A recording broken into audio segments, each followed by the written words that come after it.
Здравствуйте, мои дорогие друзья, представители знака зодиака Лев. Второй расклад. Что по судьбе? Что случится или произойдет? События до конца мая 2025 года. Как меняется ваша реальность? С чем это будет связано? Давайте узнаем.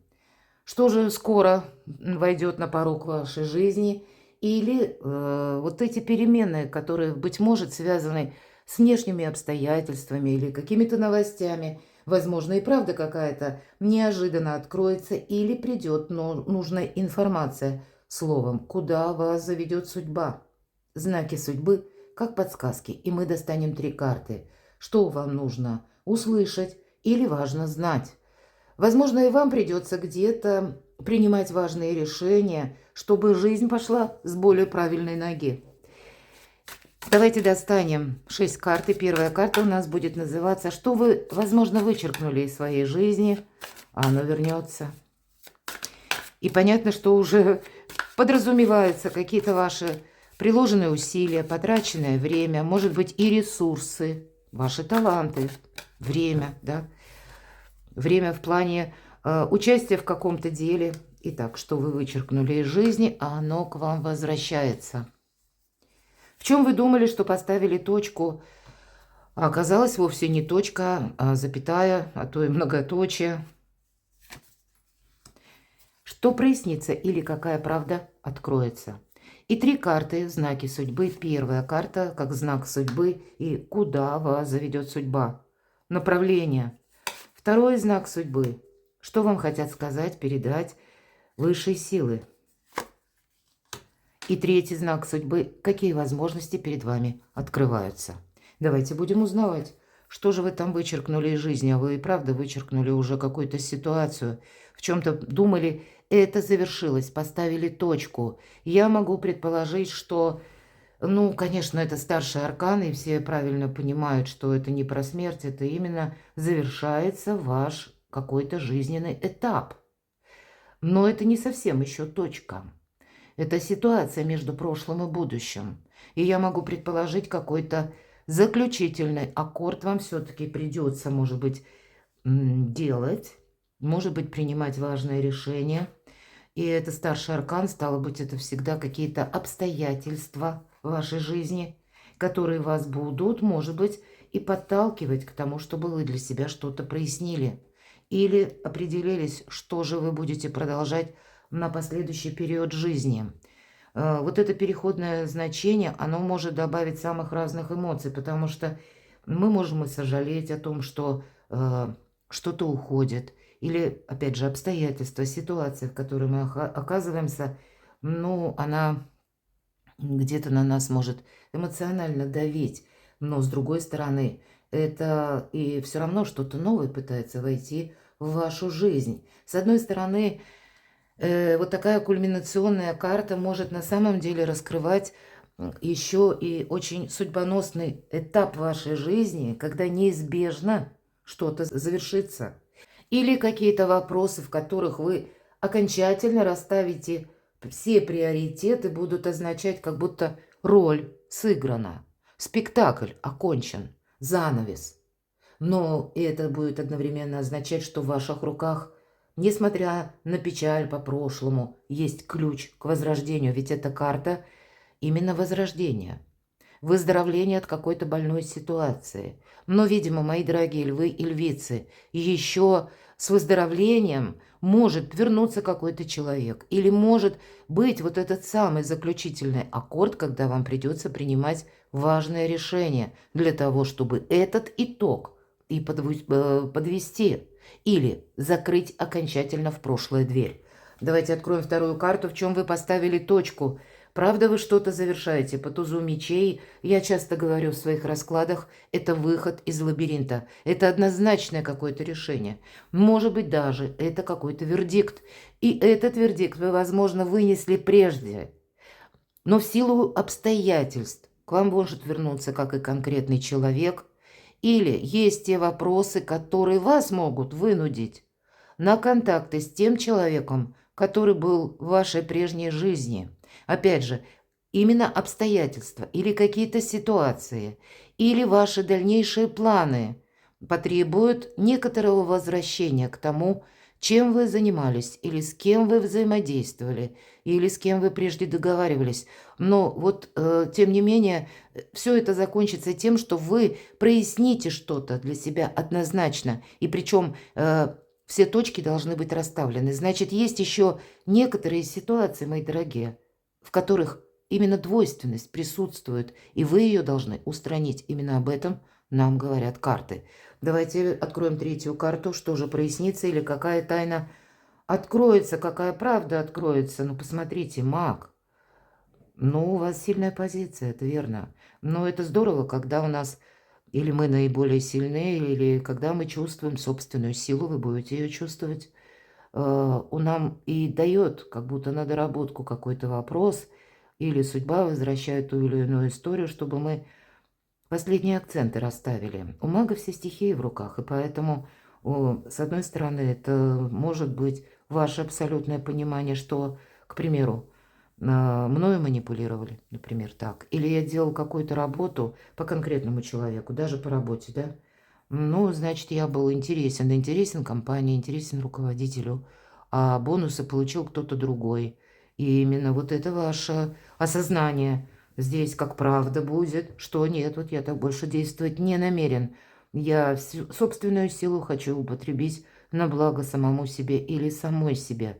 С другой стороны, вы теперь понимаете, что максимально полно вы можете раскрыть собственные таланты. Карта мага – это карта практика. С одной стороны, опять же, я могу сказать, что благоприятное время, потому что прообраз Венеры – это символ олицетворения даже. Наши планы, когда мы воплощаем через действия в реальной жизни. И стало быть, это какие-то возможности перед вами открываются. И буквально буква иврита «бет» означает «дом». Это могут быть и вопросы личной жизни, вопросы местонахождения или вопросы, связанные с переездом, и вы будете просчитывать на новом берегу или в новом месте, как я там обустроюсь. И все, что с этим сопряжено или связано, вы тоже будете анализировать, искать информацию. Это старший аркан. И очень символично, посмотрите, завершение, мы говорим возрождение, может быть, выход из лабиринта и уже начало, первый аркан чего-то нового. Причем это первый аркан. Если нулевой у нас аркан называется дурак или шут, это своеобразный хаос перед началом творения. Вот вы минуете этот хаос, а как раз упорядочиваете свою жизнь. Может быть, вы адаптируетесь к какой-то обстановке, информации, с человеком или по тем событиям, которые уже сложились, но вы сами знаете, что да, вот есть еще некоторые незавершенности, и уже четко видите свои дальнейшие планы. Это выводы, анализ, это какая-то стальная решительность что-то осуществить или добиться успеха, и уже получение результатов. По аркану маг мы и обучаемся, потому что знание буквально сила, но это еще и сила в здравом смысле, осознанные возможности и переход от мысли к действиям. Ну, у кого-то это может карта означать как прозрение после тупика, и все равно вторично понимание, какая сила, какой потенциал, мои дорогие, заложены в вас самих. Шикарно. Ну, если что-то и должно уйти, значит должно. Давайте узнаем знаки судьбы. Первый знак. Куда же вас заведет судьба? К финансовому успеху. И у нас Луна и знак Тельца. Здесь нам еще демонстрируют знак Весов, и поэтому баланс придется искать. Или быть дипломатом. В принципе, придется договариваться с разного рода людьми. Или вот эти последние акценты нужно как-то очень красиво, элегантно, вот как по весам завершить. Так, чтобы и волки сыты, и овцы целы. И в то же время есть, как, знаете, прогресс именно по финансам, построить совершенно новую историю и более чем остаться довольным. Это как мы спросили, заведет судьба, или какое направление. Вот направление на благополучие, изобилие, процветание. Но тут не совсем деньги ради денег. Здесь какая-то подразумевается маг все же выпадает. Конечная точка вашего маршрута – это как намерение и цель. Деньги – это один из способов взаимодействия с миром, но, может быть, теперь вы понимаете, что деньги – это лишь инструмент. Это не есть сами по себе купюры или пусть там в эквиваленте электронных денег или в каком-то там еще. Это все-таки возможности. И, может быть, кто-то из вас будет изучать что-то новое, себя адаптировать к своим собственным решениям, мечтам, планам и как к этому подступиться. Будущее уже у вас реальность, по сути дела. Но как с этим провзаимодействовать и как вот заключительные вот эти аккорды оставить в прошлом, вот, наверное, это вопросы до конца мая. Это как подсказки высших сил, это правда, знаки судьбы. Но на кону или как центр, это все равно получается финансы или какой-то денежный эквивалент. Но, тем не менее, нам говорят еще о чем. Тут не замечтаться, не успокоиться, а потому что тут, как и высшие силы, вам помогают. Или выйти из какой-то сложной ситуации, которая буквально может быть брешь финансовая, и есть возможность завершить и все расставить по местам. Может быть, закрыть какие-то кредиты или наоборот, те деньги, которые у вас задерживались, где-то они были честно заработанные, вот здесь они могут вернуться. Я не говорю на 100%, но как-то ситуация эта может уже начать меняться. Возможности, по сути, перед вами открываются. Но вам не деньги, опять же, ради денег, а тут именно нужно на какое-то будущее переложить. Вам, словно высшие силы, дают возможность финансовую, чтобы вы были счастливы. И какой-то прогресс в самовыражении, в выражении собственных талантов и изменили качество жизни. Вот такой знак судьбы. Второй знак судьбы, что вам хотят передать высшие силы. Опять же, деньги, рыцарь монет. И здесь у нас, вот посмотрите, как среднее значение между Тельцом и Овном. Это как и сила желаний, намерений, и с другой стороны, это терпеливая такая вот настойчивость. И вот такие энергии вам хотят сказать высшие силы. Ты должен верить в собственный успех. Это символизирует Овен. Даже если у тебя что-то идет медленно, а рыцарь монет один из самых медленных рыцарей. Это тот прогресс, который потом у вас не заберет никто. С другой стороны, что у вас есть то лицо, на которого вы можете опереться. Я не знаю, кто это. Может быть, это как коллега по работе, например. Коллега или даже руководитель, то лицо, которое вас готово слышать и где-то способствует вашему продвижению и, стало быть, и заработкам. Или как ключевое какое-то партнерство. Может быть, это у кого-то и через личную жизнь что-то подобное. Но в основном рыцарь монет – это о том, что что-то продвигается. И это не тот фурор, который прямо вот так сразу к нам приходит. Нет, это настойчивое, плановерное, где-то, может быть, и рутинное, не без этого. Ваше действие, активность, которая строит совершенно новую концепцию вашего успеха. И мы только что говорили по предыдущей карте. Продолжать придется. Но это тот марафонский забег, может быть, который на 10, на 20 лет. И значит, если мы терпеливы и настойчивы, вот это качество жизни придет новое в нашу жизнь и останется с нами навсегда. Продолжай, или ты победишь, или у тебя не хватит терпения. Поэтому продолжайте, терпения должно хватить. Это как то, что хотят сказать высшие силы. Какие возможности открываются? Вот всегда по 15-му аркану, это ведь карта материализма. Раз, и наши привычки. Сила привычек. Конечно, это карта еще и зависимости. И, может быть, перешагнуть где-то через собственные привычки или через собственное видение той или иной ситуации. А мы с вами живем в эпоху перемен, и очень многое будет меняться. Не пользуйся прежними какими-то старыми методами, они не сработают или тебя куда-то не туда уведут. Есть и такое значение, если мы говорим, какие возможности открываются. Стало быть, изучать что-то все-таки придется. И менять себя.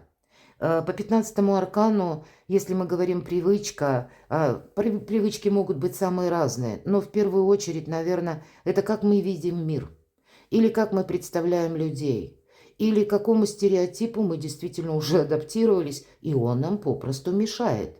Здесь может быть какая-то игра, и поэтому не играй. Где-то об этом карта тоже говорит. Не участвуй в азартных играх конкретно, да я должна сказать, что На 20 лет Плутон в Водолее, легкие деньги опасны, потому что мы можем проиграть все.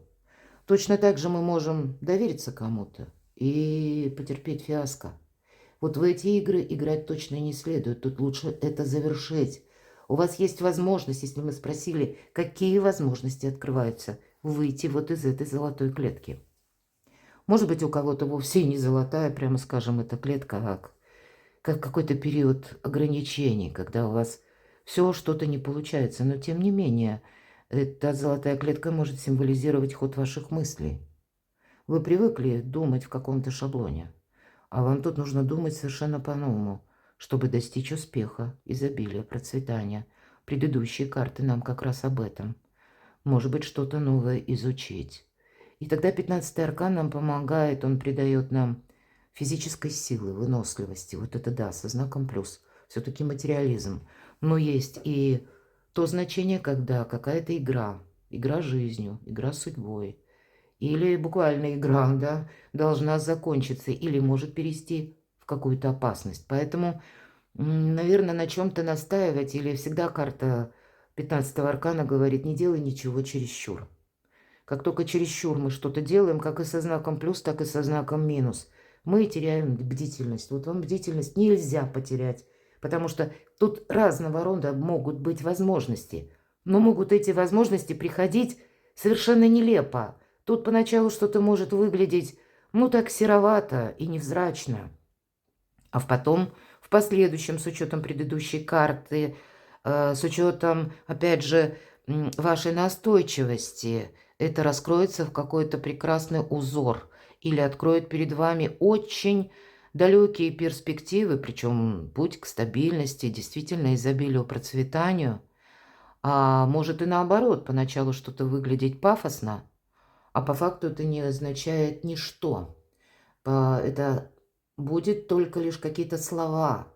Поэтому обмануться ни в коем случае нельзя, уравновесить желания и амбиции. И карта нам говорит, что наша тень – это не что иное, как желание владеть. Это более такой философский смысл, но, видимо, об этом нужно продумать, именно вот эту концепцию. Это слова Карла Юнга, но учитывать еще и, знаете, как вот материализм – источник выживания или нашей физической силы. Это со знаком плюс, но само по себе желание, оно нам как будто пелену на глаза или перед глазами создает, и мы на какой-то период оказываемся в такой двусмысленной ситуации, которую мы не можем контролировать. Поэтому для вас себя контролировать и все, что вокруг, определенно стоит. Давайте, у меня есть карта оракула, давайте несколько проясним, о чем нам хотят сказать карты, чего это может касаться, или с чем вы можете столкнуться. Вы с обманом можете столкнуться, с какой-то персоной, которая такая двуличная персона. Карты оракула прорисованы были очень давно, и значение прописано тоже, поэтому переложим на нашу реальность. Карта вора. Тут и самому не надо замышлять игру, мы говорили, иначе она переходит в опасность. Так и увидеть, может быть, тех людей, которые говорят много, красиво и пафосно, а за этим ничто не стоит. Будьте бдительны. Вот это вам как знаки высших сил хотят сказать карты. У вас карты вор и друг. Ну, вот основную для себя концепцию, кто мне друг, кто мне враг, а кто так. Кстати, опасайтесь людей равнодушных. Там никогда не знаешь, что от них ожидать. Но и себя не обманывать, и не обманываться по части людей. Что еще давайте достанем. Юная женщина, примите внимание или уделите внимание тому, что вы не все знаете. Ну, опять же, переложим на реальность. Юная женщина – это та, которая еще пока не имеет опыта. Это вот вы в чем-то пока еще не имеете опыта. И пока вы наберетесь сил, от вас потребуется и настойчивость, и терпение, и внимание к деталям. Это вам будет буквально помогать увидеть какую-то, ну, вот такую скользкую ситуацию, чтобы правильное решение принять. Что же еще? Ну, видимо, что-то должно произойти, да, как вот переосмысление для того, чтобы болезненная ситуация какая-то у вас завершилась. Давайте я достану карту совет. Карта утешения. Еще это карта правильных мыслей. И тут мы действительно должны проводить прошлое, то, что не служит нашему прогрессу, или на чем-то не настаивать, чтобы вас, ну, как не обесточивало, не тратились ваши силы на обдумывание тех ситуаций, которые закончились. И если что-то и возвращается, то это помимо вашей воли. Это то, что может быть выражено в информации или с конкретным человеком, который, опять же, не зависит от вашего желания. И вот эти вопросы нужно решать. Но сказать, что мы пытаемся войти в реку дважды, то, скорее всего, нет. Но эта карта дает нам возможность все расставить по местам. Как и принять, может быть, с душевным спокойствием то, что мы не в силах изменить. Максимально направить мужество и силы на то, что изменить в наших силах, и проявить мудрость, чтобы суметь отличить одно от другого. Перекладывайте на себя, мои дорогие львы и львицы, и будьте счастливы, будьте любимы всегда.